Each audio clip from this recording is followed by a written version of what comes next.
Good thoughts from Vision's daily devotion, The Word for Today. 2 Corinthians 3 verse 5. Not that we are sufficient of ourselves, but our sufficiency is from God. The word for today is the third in our series about depending on God. Now in the Bible, when God calls someone to do something, you'll notice that they don't jump up and say, "No problem, I'm ready." In story after story, they tell God why they can't do it. Consider the following list of people. Moses.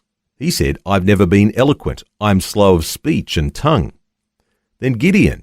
He said, "How can I save Israel? My clan is the weakest in Manasseh, and I am the least in my family."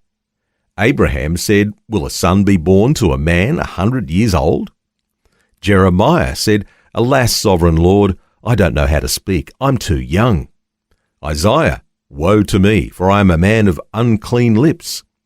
Or Esther, she said, "All know that for any man or woman who approaches the king without being summoned, the king has but one law, that they be put to death unless the king extends the gold scepter to them and spares their lives." Or then there's the rich young ruler. When the young man heard this, he went away sad, because he had great wealth. Or Saul, who hid himself among the baggage, which occurred when Samuel was proclaiming Saul as king, and the people couldn't find him and asked the Lord where he was. What a list of excuses.